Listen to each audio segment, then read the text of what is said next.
దేవునికి స్తోత్రమండి. మీ అందరికీ కూడా నా యొక్క హృదయపూర్వకమైన వందనాలు తెలియజేసుకుంటున్నాను. ప్రియులారా, మరొకసారి దేవుడిచ్చిన అవకాశాన్ని బట్టి దేవునికి వందనాలు. మీ అందరికీ కూడా నా యొక్క హృదయపూర్వకమైన వందనాలు తెలియజేసుకుంటూ ఉన్నాను. ప్రియులారా, మనం గతంలో నిర్గమాకాండం రెండో అధ్యాయము మనం ధ్యానించడం జరిగింది. ఈరోజు మూడో అధ్యాయము మీతో కలిసి మరి ధ్యానించాలని, మీతో పంచుకోవాలని ఆశపడి మీ మధ్యకు రావటం జరిగింది.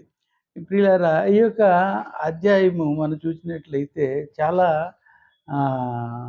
మంచి విషయాలు ఇందులో మనం గమనించగలం. ఏంటంటే, మొదటి 3 అధ్యాయము, 4 అధ్యాయాల్లో మనం చూసినట్లయితే మోషేని దేవుడు తన సేవకు పిలవటం జరుగుద్ది 3వ అధ్యాయంలో. 4వ అధ్యాయంలో నేను నోటి మాంద్యం గలవాడను, నువ్వెవరిని పంపిస్తావో అని పంపించుకో అని చెప్తాడనమాట.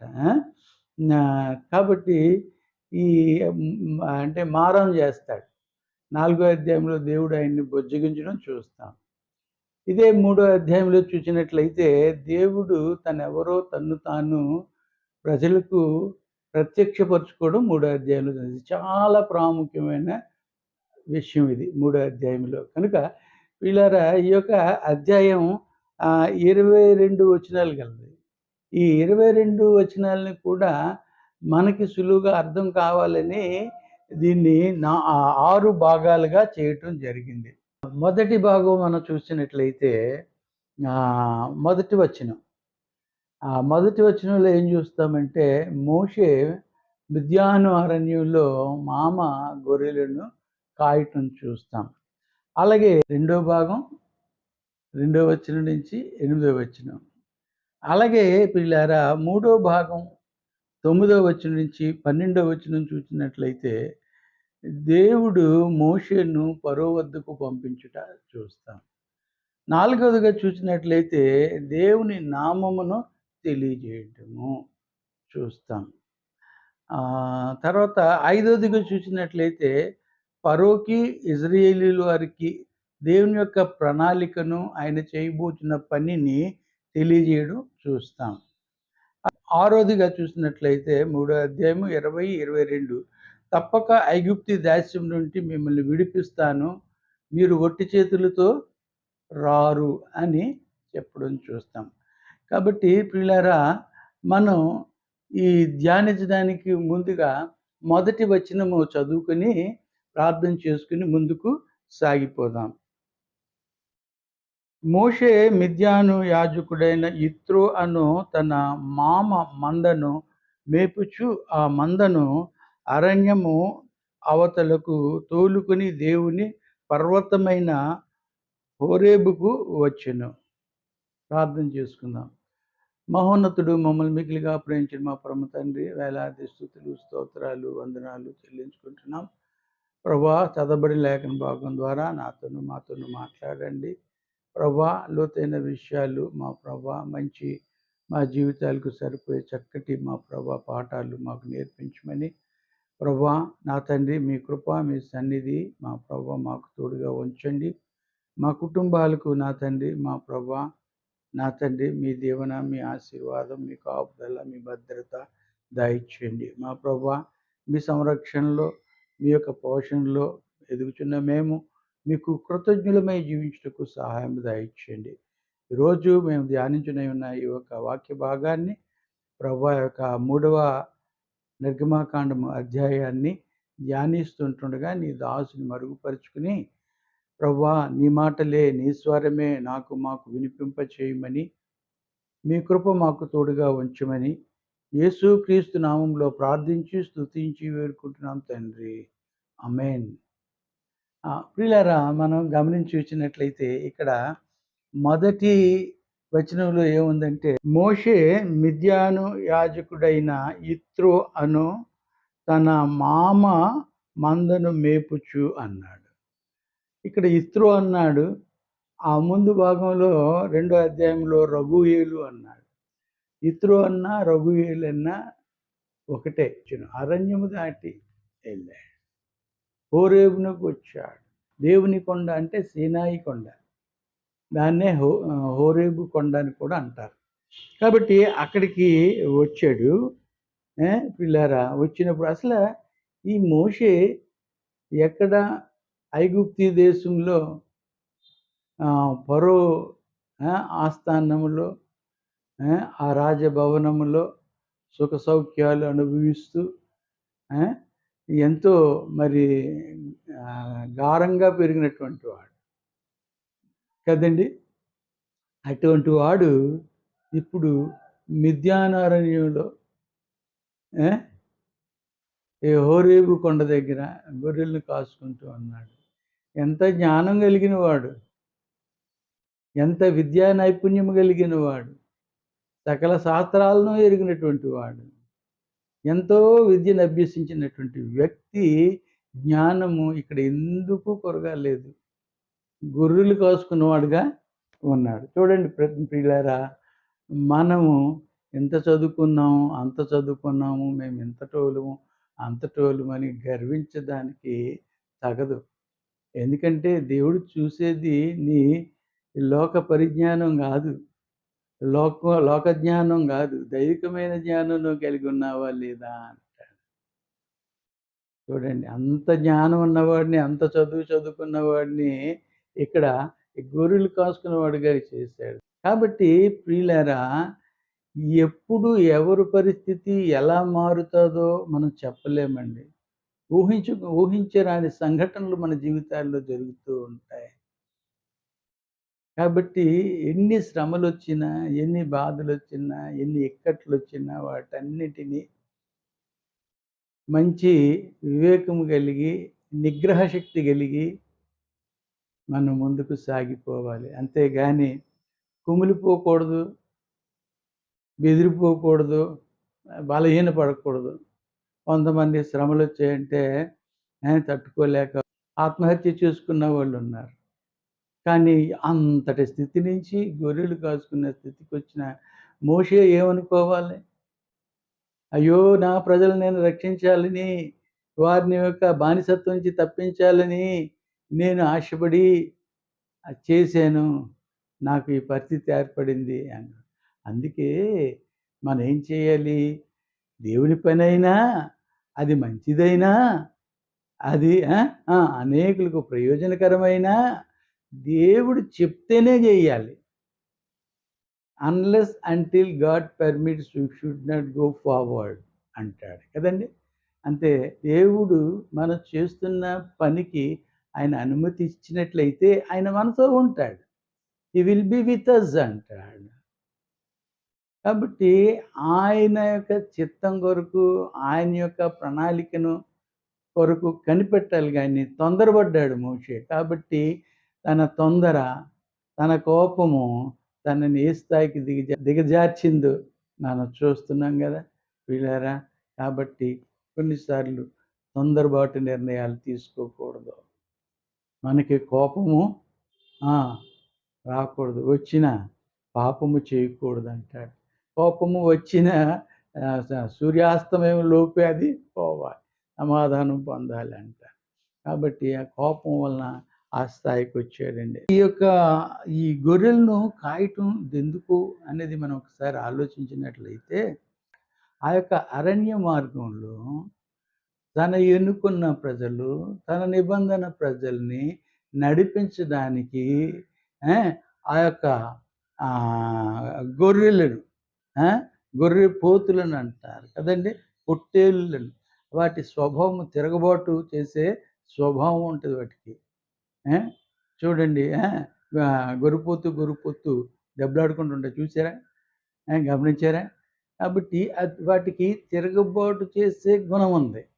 అటువంటి వాటిని లోబరిచి మరి అరణ్యంలో మేపి దానికి నీరు పట్టి తిరిగి ఇత్రో దగ్గరికి, మామ దగ్గరికి వాటి లెక్క ప్రకారంగా తీసుకురావాలంటే ఎంత కష్టమో చూడండి. సో ఇక్కడ మనకి ఏం తెలియజేస్తోంది? మోషే నీవు ఈ తిరుగుబాటు చేసేవి, పోట్లాడే ఈ యొక్క ఏంటంటే పొట్టేళ్ళు, నువ్వు సాధు చేయగలిగినట్లయితే నా ప్రజలైన ఇజ్రాయేలు నా మీద తిరుగుబాటు చేసేవాడు అంట. They are very stick necked people and the rebellious people అంటాడు. తిరుగుబాటు చేసే ప్రజలు వారు. అట్టి వారిని నువ్వు నడిపించాలంటే ఈ అరణ్య మార్గంలో ఈ యొక్క తర్ఫీదు పొందుట ఎంతైనా నీకు అవసరమే. సో, మనం అనుకుంటాం ఈ కష్టం వచ్చిందే, ఈ బాధ వచ్చింది, అయ్యో! అయ్యో! అయ్యో! అనుకుంటాం. కానీ అది ఎందుకొచ్చిందో మన మేలు కొరకే. భవిష్యత్తులో మనకది ఎంతో ఉపయోగం ఉంటుందన్న సంగతి మనం మర్చిపోయి దేవుడిని కొన్నిసార్లు నిందించే స్థాయికి కూడా దిగజారిపోతాం. కానీ ఇక్కడ మరి చూసినట్లయితే ఎంతో ఓపికతో ఉన్నట్లుగా చూస్తూ ఉన్నాం. ఇక్కడ అపోస్తుల కార్యం 7:23లో చూసినట్లయితే 40 సంవత్సరాలు జరిగాక దేవుడు దర్శనము పొందెను అంటాడు. అంటే పరో ఆస్థానంలో 40 సంవత్సరాలు, మామ గొర్రెలు మేపడంలో 40 సంవత్సరాలు, 40 + 40 ఎంత అవుతుంది? 80. 80 సంవత్సరాలు ఆయన దేవుని యొక్క పరిచర్య చేయటానికి తర్ఫీదు పొందినటువంటి వాడుగా మనకి కనబడుతూ ఉన్నాడు. చూసారా? సో, మనం ఒక 6 నెలలు ట్రైనింగ్ వచ్చాక కాలర్ ఎగరేస్తాం. 4 సంవత్సరాలు బీటీహెచ్ ఎండీ ఏదో చేస్తాం. చేసి కాలర్ ఎగరేస్తాం. No, no, no, no. Your education is nothing to him. ఆయన divine knowledge is more important కదండి. దైవ జ్ఞానం చాలా ఇంపార్టెంట్. దేవుడిచ్చేది శ్రేష్టమైనది. కాబట్టి ప్రియులారా, ఇక్కడ ఈ 80 సంవత్సరాలు ఆయన ఆయనకి నేర్పింది ఏంటంటే వినయం, విధేయత. కోపం తగ్గిపోయింది. 2 కుమారులు ఇచ్చాడు. భార్యని చూసుకోవాలి, పిల్లల్ని చూసుకోవాలి, బాధ్యతలు పెరిగాయి. ఆయనలో గొప్ప మార్పు వచ్చింది. కాబట్టి మనం ఈ యొక్క అధ్యాయంలో మొదటి భాగం వరకే చూసాం. ఇప్పుడు రెండో భాగంలోకి మనం వద్దాం. రెండో భాగంలో ఒక పొద నడిమిని అగ్ని జ్వాలల్లో యెహోవా దూత అతనికి ప్రత్యక్షమాయెను. అతడు చూచినప్పుడు అగ్ని వలన ఆ పొద మండుచుండెను గాని పొద కాలిపోలేదు. అప్పుడు మోషే ఆ పొద ఏల కాలిపోలేదో నేను ఆ తట్టు వెళ్ళి ఈ గొప్ప వింత చూచెదననుకొనెను. దానిని చూచుటకు అతడు ఆ తట్టు వచ్చుట యెహోవా చూచెను. దేవుడు ఆ పొద నడుము నుండి మోషే మోషే అని అతన్ని పిలిచెను. అందుకతడు చిత్తము ప్రభువా అనెను.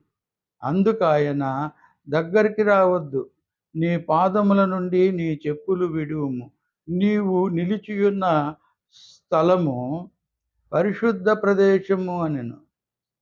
మరియు ఆయన నేను నీ తండ్రి దేవుడును, అబ్రహాము దేవుడును, ఇసాకు దేవుడును, యాకోబు దేవుడును చెప్పగా మోషే తన ముఖమును కప్పుకొని దేవుని వైపు చూడ వెరచే. ఈ 400 సంవత్సరాల్లో వీళ్ళకి వాళ్ళ యొక్క పితరులు మర్చిపోయారు. వాళ్ళ అలవాట్లు అన్నీ మిక్స్ అయిపోయాయి. ఈజిప్షియన్స్‌కి దేవుళ్ళు చాలామంది ఉంటారు. చూసారా? 10 తెగుళ్ళు, 10 దేవతలు వాళ్ళకి.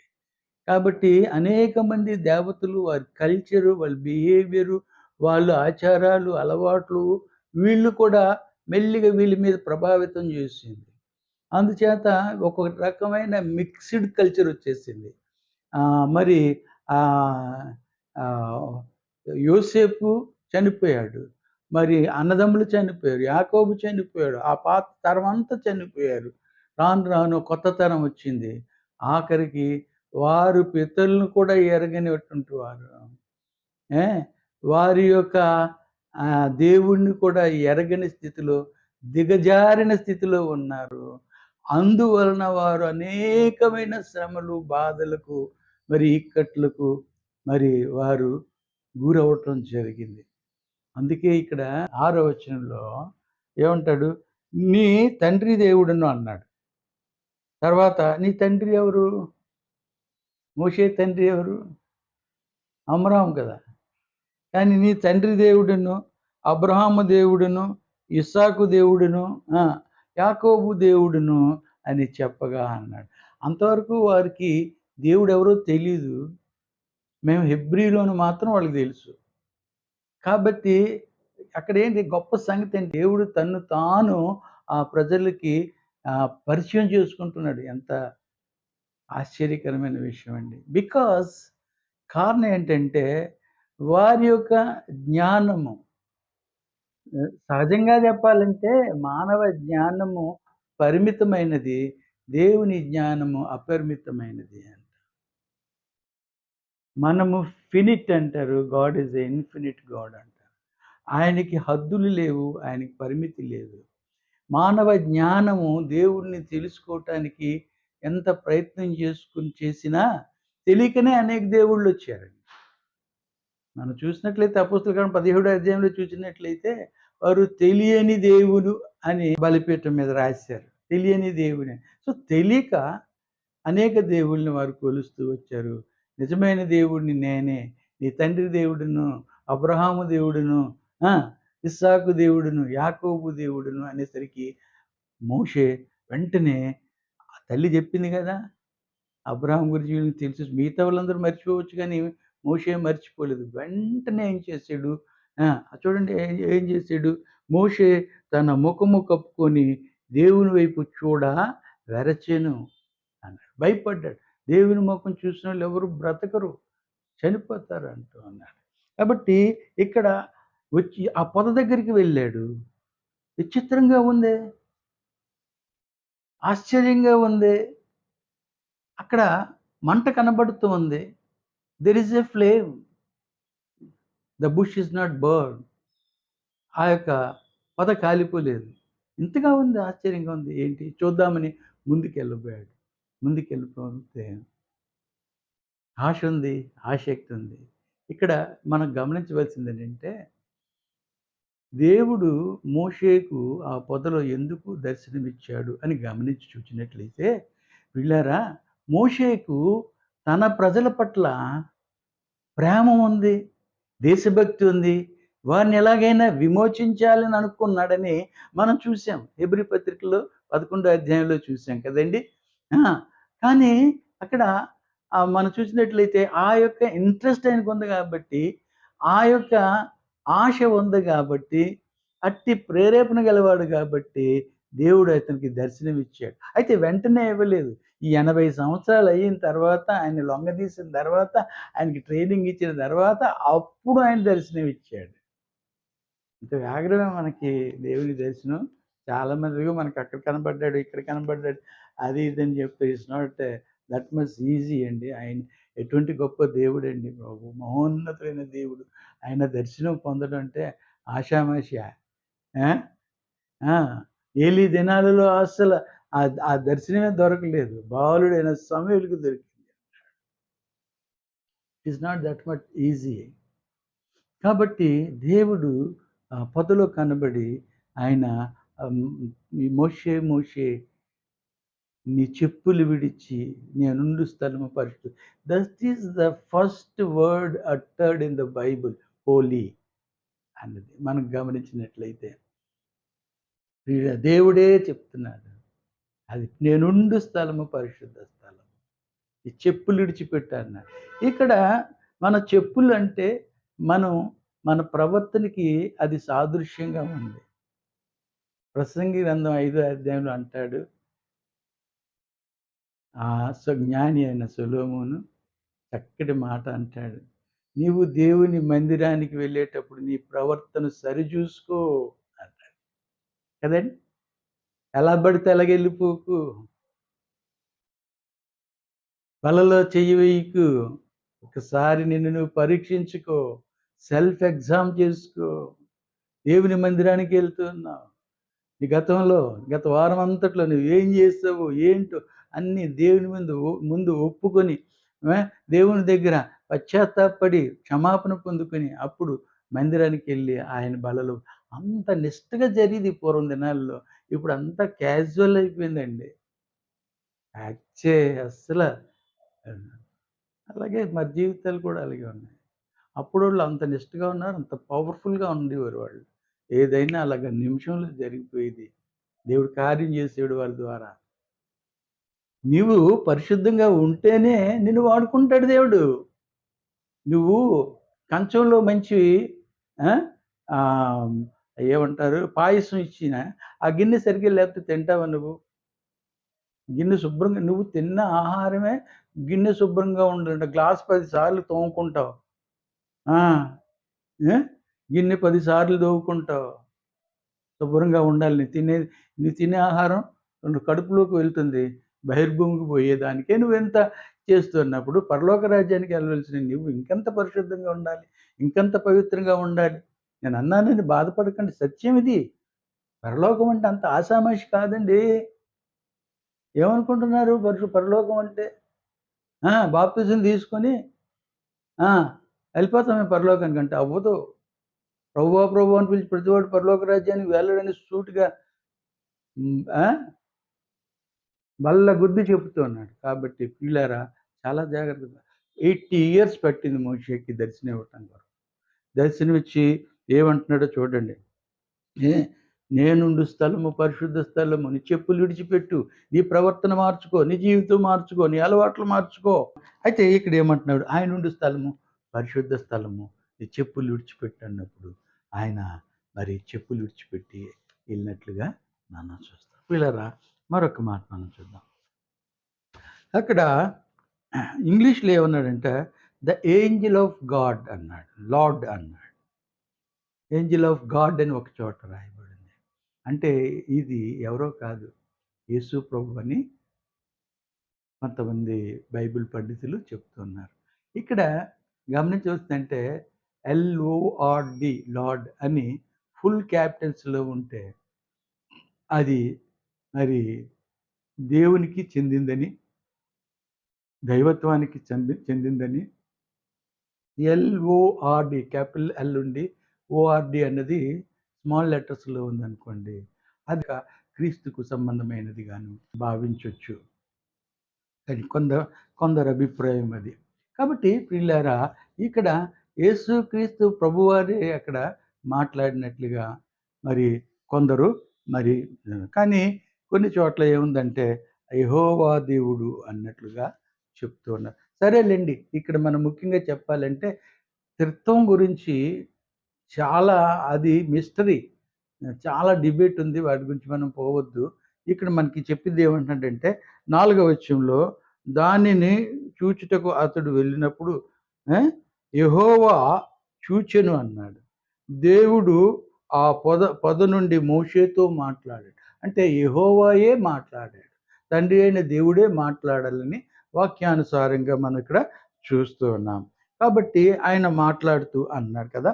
నేను నీ తండ్రి దేవుడును, అబ్రహాము దేవుడును, ఇసాకు దేవుడును, యాకోబు అన్నప్పుడు ఆయన, ఆయన దేవుడు అని గ్రహించాడు. ఆ పొద కాదది. It's not a ordinary thing.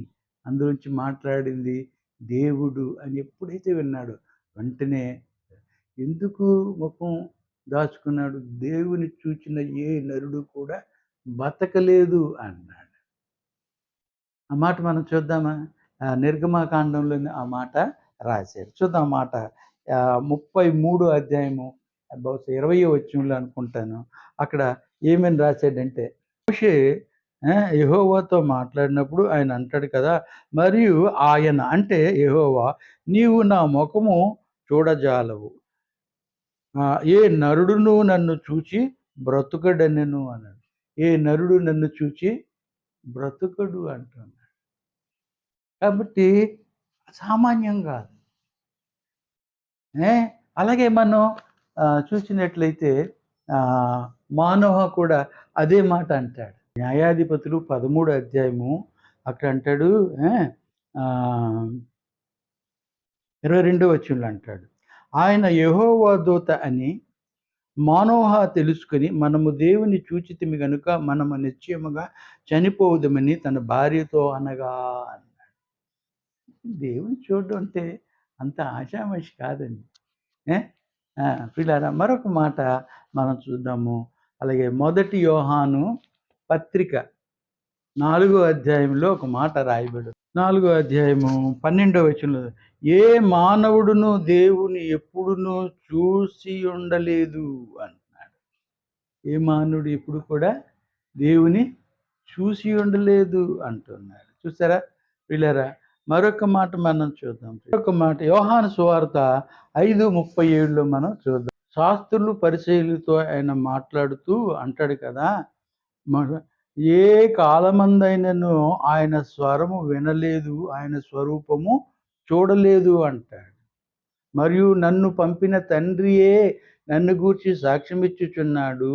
మీరు ఏ కాలమందైనను ఆయనను స్వరము వినలేదు, ఆయన స్వరూపము చూడలేదు. అంటే ఎవరిని చూసినట్లు? యేసుక్రీస్తు ప్రభువుని చూసినట్లు. అర్థమవుతుందండి?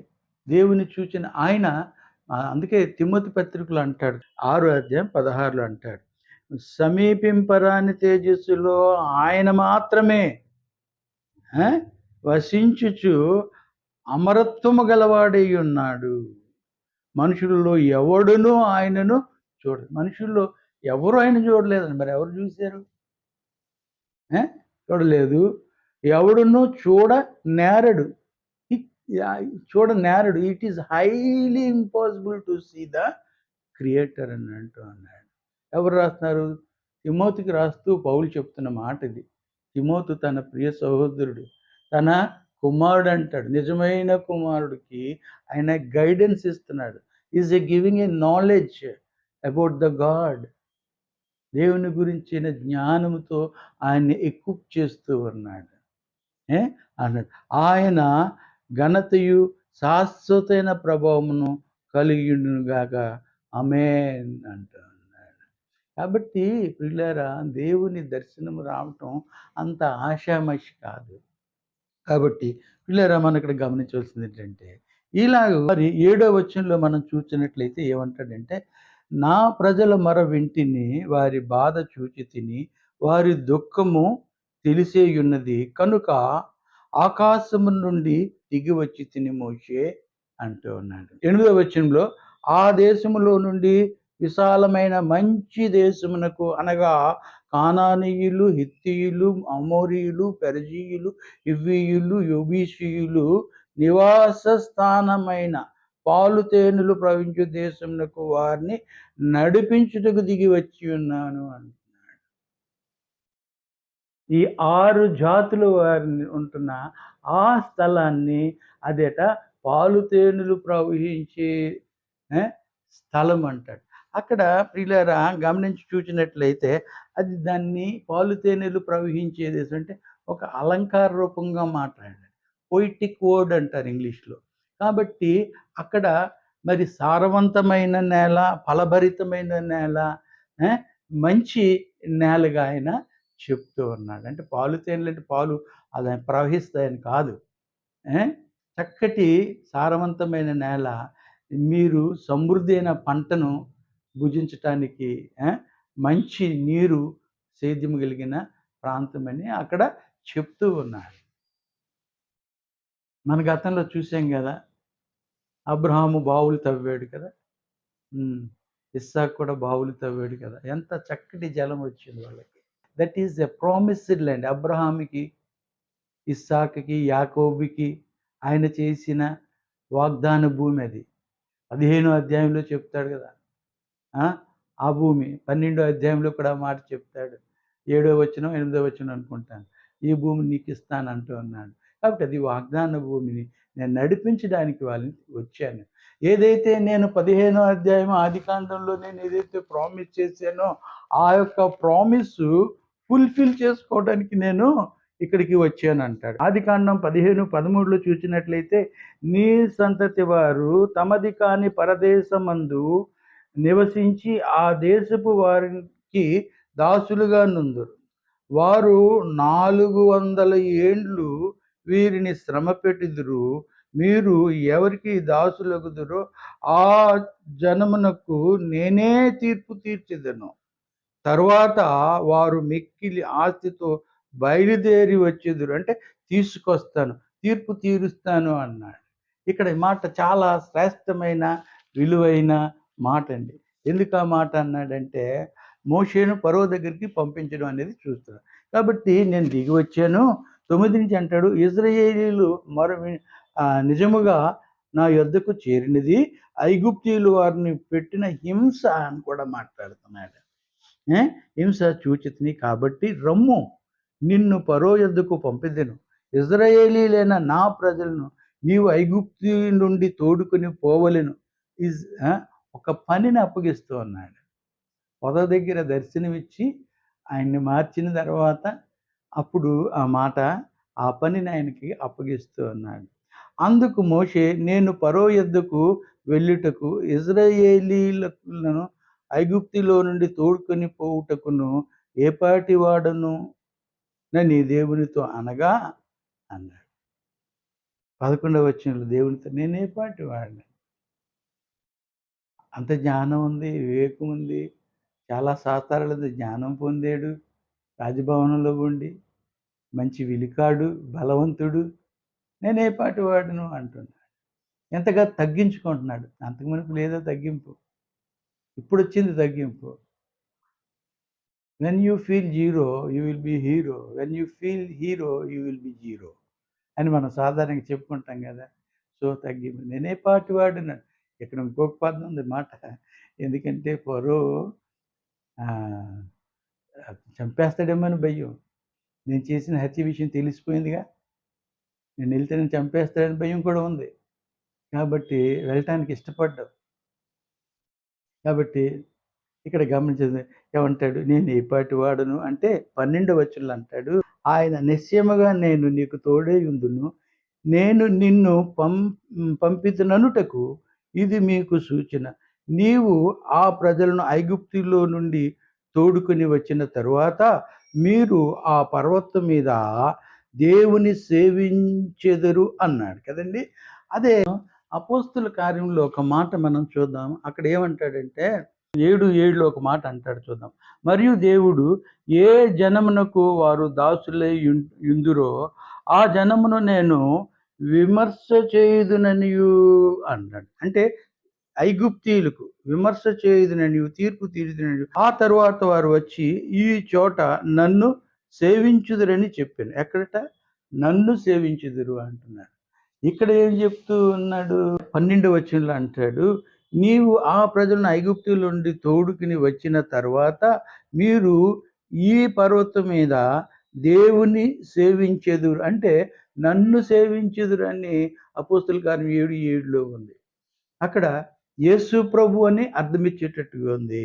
ఇక్కడైతే మరి ఆ దేవుని సేవించెదురు అంటున్నాడు. సృష్టికర్త అయిన దేవుని కొంత అదే నేను అంటున్నాను కదా, ట్రినిటీ అనేది కొద్దిగా మిస్టరీయే. దాని గురించి చెప్పాలంటే ఇక్కడ మనం చూసినట్లయితే నన్ను సేవించెదురు ఈ పర్వతం మందు అంటున్నాడు.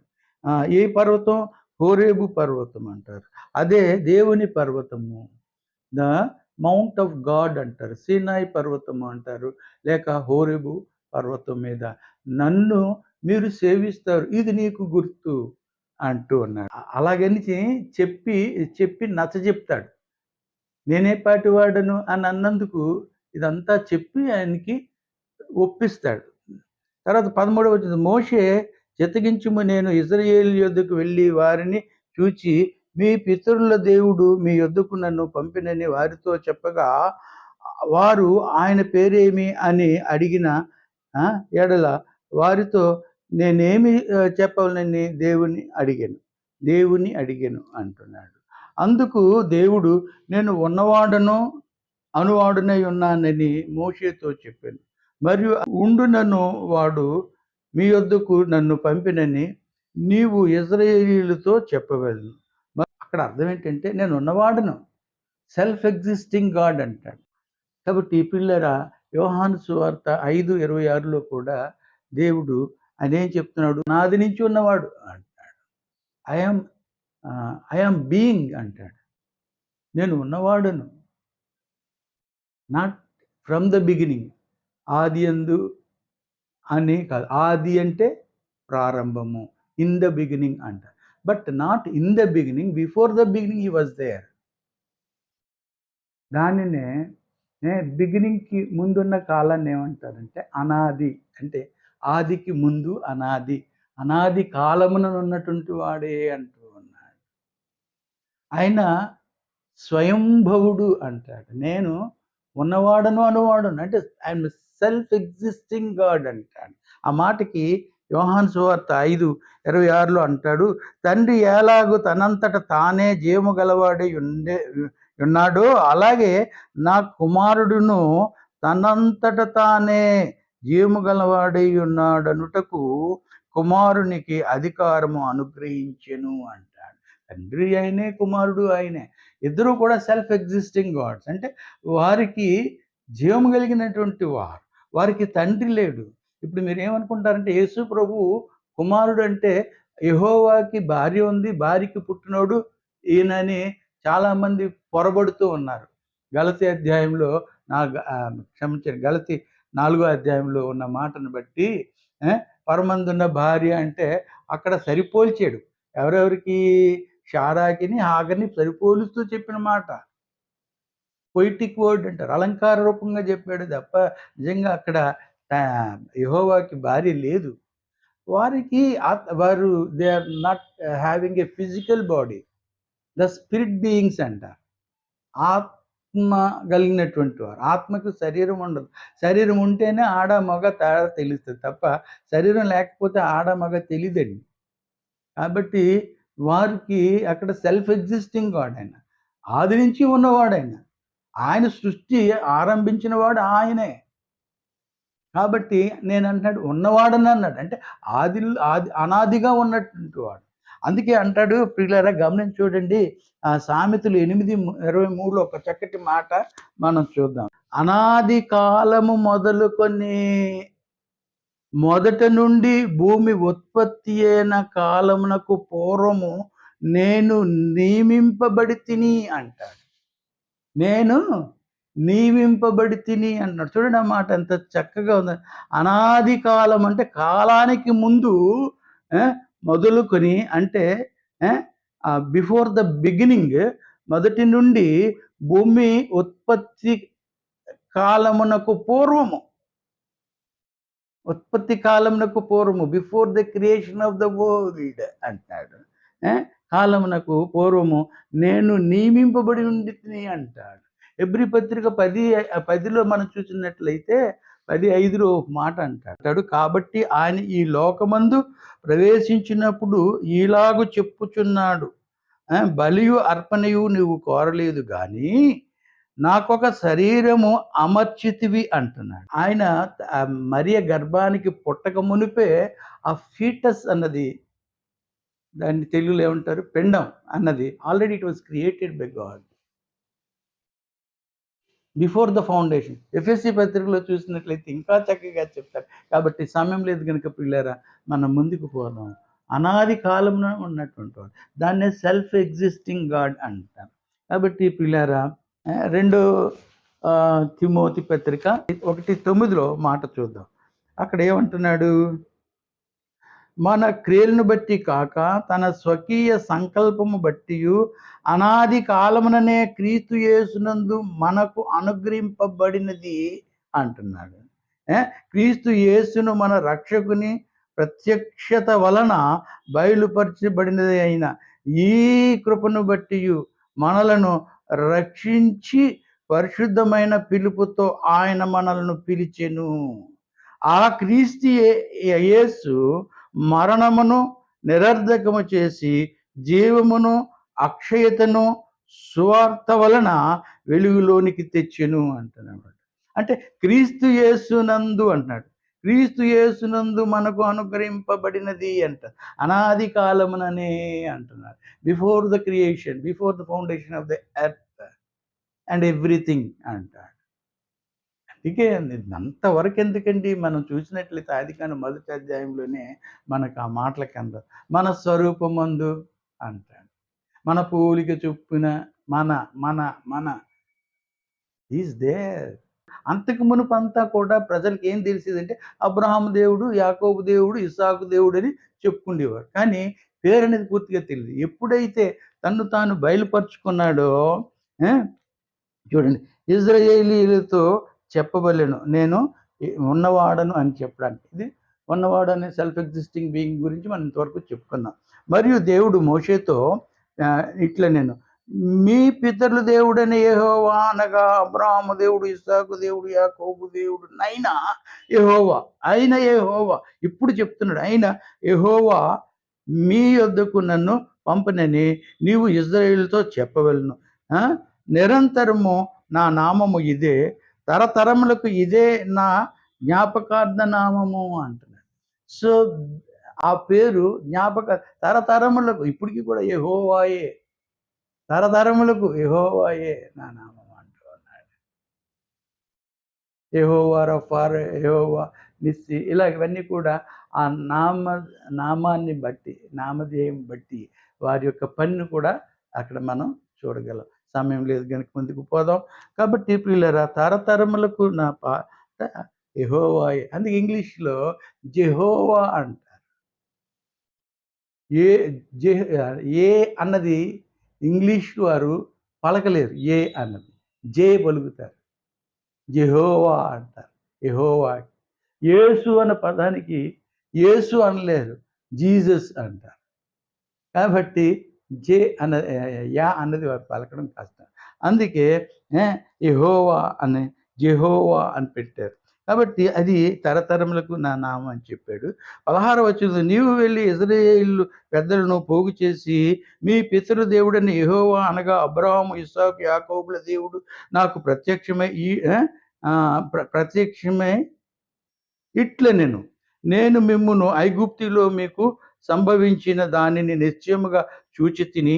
ఐగుప్తు బాధలలో నుండి పాలు తేనెలు పాలు తేనెలు ప్రవహించు దేశమునకు అనగా కానానీయులు, హిత్తీయులు, అమోరీయులు, పెరిజీయులు, హివ్వీయులు, యెబూసీయులు దేశమును మిమ్మును రప్పించెదనని సెలవిచ్చితినని వారితో చెప్పుము అన్నాడు. దేవుడు ఇలాగ నాకు చెప్పాడు.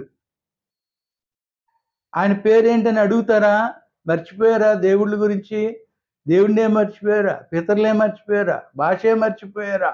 కేవలం హెబ్రీయుల పేరు మాత్రం ఉంది. కానీ దేవుని కలిగి ఉన్నారా? క్రైస్తవులను పేరు మాత్రం ఉంది గానీ క్రీస్తును కలిగి ఉన్నారా? కదండీ! గలతీ పత్రిక 3వ అధ్యాయంలో అంటాడు. మీరు క్రీస్తును ధరించుకొని ఉన్నారు అంటాడు. ధరించుకున్నారా? క్రీస్తు మీలో కనబడుతూ ఉన్నాడా? కాబట్టి ప్రియులారా, వారు నామమాత్రము హెబ్రీయులుగా కనబడుతున్నారు. నేను ఫలానా అని చెప్పి వారికి చెప్పుమని దేవుడు నాకు చెప్పాడు.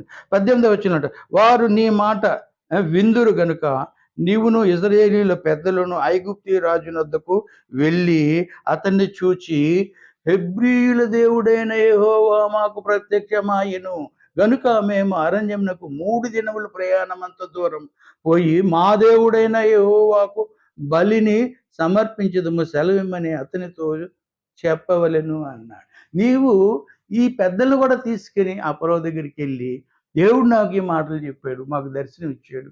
మేము వెళ్లి 3 దినాలంతా ఆహ్, దూరం వెళ్లి అక్కడ బలి అర్పిస్తాము, ఆరాధన చేసుకుంటాము అని అడిగితే ఆయన సెలవు ఇవ్వలేదు. అయితే ఆ సెలవు ఇవ్వడన్న సంగతి కూడా దేవుడికి తెలుసు. హి నోస్ ప్రిటీ వెల్. ఆయన ముందుగానే అంతా ఒక ప్రణాళిక చేశాడు. ప్రణాళిక ప్రకారంగా ఒకటి ముందెళ్ళు అడగండి. అడగకపోతే లొంగకపోతే నేనేం చేయాలో నేను చేస్తా. డోంట్ వర్రీ అని చెప్తూ అంటున్నాడు. 19వ వచనంలో అంటాడు. ఐగుప్తీ రాజు మహాబలముతో మీ మీదికి వచ్చి మిమ్మును పోనీయడని నేను ఎరుగుదును. I know that he will not allow you అంటాడు. He will reject your request అంటూ ఉన్నాడు. కదండీ! కాబట్టి ప్రియులారా, దేవుడికి తెలుసు. కానీ ఏం చేయాలో కూడా అక్కడ చెప్తూ ఉన్నాడు. కానీ నేను నా చెయ్యి చాపి ఐగుప్తీ మధ్యను నేను చేయదలిచున్న నా అద్భుతములన్నింటినీ చూపి దాన్ని పాడు చేసేదను. దేన్ని? ఐగుప్తుని పాడు చేసేదను. అటు తర్వాత అతడు మిమ్మును పంపివేయును అని. అంటే 10 తెగుళ్ళు ముందుగానే ప్రొఫెసైజ్డ్ అనమాట. ముందుగానే 10 తెగుల గురించి ముందుగానే ఇక్కడ చెప్తాడు. వాడిని ఎలా లొంగదీయాలో నాకు తెలుసు. God knows pretty well. ఎవడిని ఎలా లొంగదీయాలో, ఎవడిని ఎలాగ తల ఉంచాలో, ఎవడిని ఎలా గడ్డి మేపించాలో అన్నీ తెలుసు. మనం గర్వించడానికి ఈల్లేదు. మిడిసిపడిపోవడానికి ఈల్లేదు. ఏ పాటి వాడు అంతలో ఆవిరి వంటి జీవితం, బుడగ వంటి జీవితం. మిడిసిపడిపోవడానికి ఏముందయ్యా? చదువుని బట్టా, ఆస్తిని బట్టా, అందాన్ని బట్టా, దేన్ని బట్టి? నాకు తెలుసు ఎలా ట్రీట్ చేయాలో అన్నాడు. ఆహ్, హ్మ్. అతడు మిమ్మును పంపివేయును. అప్పుడు పంపుతాడంట 20 వచనంలో. లాస్ట్‌గా చూసినట్లే ఆరోది మనం చూసినట్లయితే 21, 22 మరియు నేను ఈ జనుల ఎడల ఐగుప్తీయులకును కటాక్షము కలుగజేసేదను గనుక మీరు వెళ్ళునప్పుడు వట్టి చేతులతో వెళ్ళరు. ప్రతి స్త్రీయు తమ పొరుగు దానిని తన ఇంట నుండి దాన్ని ఆహ్, వెండి నగలను, బంగారు నగలను, వస్త్రములను ఇమ్మని అడిగి తీసుకొని మీరు వాటిని మీ కుమారులకును, మీ కుమార్తెలకును ధరింపజేసి ఐగుప్తీయులను దోచుకొందురనెను. అక్కడ దోచుకోవడం అంటే వాళ్ళు బలవంతంగా తీసుకోలేదు గానీ, వాళ్ళు they are deserve to receive it. Since a long time they worked as a slaves, laborious work అన్నమాట. ఎంతో కష్టించి పని చేశారు. రావలసిన జీతం వారికి రాలేదు. కాబట్టి ఇప్పుడు దేవుడు అదంతా వీరి ద్వారా రాబెడుతూ ఉన్నాడు. అందుకు ఒక భక్తుడు ఏమని చెప్పాడంటే, వీళ్ళ చక్కటి మాట ఈ దినాలలో మనం రిజర్వేషన్ అంటాం కదా! ఈ మ ఆహ్, ఆహ్, తక్కువ జాతి వారిని మరి పని చేయించుకొని రిజర్వేషన్ ఇవ్వటానికి చాలామంది బాధపడుతూ ఉంటారు. ఈ విషయం ఇక్కడ కూడా అంత తేటగా ఉందని నేను రాస్తున్నానంటే అక్కడ ఏమంటాడంటే హ్మ్. 21-22 వారు వట్టి చేతులతో వెళ్ళరు. పొరుగువారి దగ్గర నుంచి బంగారమై అది దోచుకోరు. వారి పని రావలసిన తరతరాల ఏమంటారు ఆహ్, బ్యాలెన్స్, బ్యాలెన్స్ అనరు. ఏరియర్స్ అంతా కూడా దీనినే రిజర్వేషన్ అని కూడా అంటాం. ఆ యొక్క తరతరాలు వారికి చేసిన అన్యాయం, వారి కష్టానికి ప్రతిఫలం ఇవ్వలేదు. ఆ ఏరియర్స్ అంతా పట్టుకొని వాళ్ళు వస్తారన్నాడు. అది దోచుకున్నాడు అన్న పదం కంటే వారు తీసుకున్నారు అని మనం చూడొచ్చు. ఆ! ఎంత కనికరం కలిగిన దేవుడు. ఎంత దయగలిగిన దేవుడు.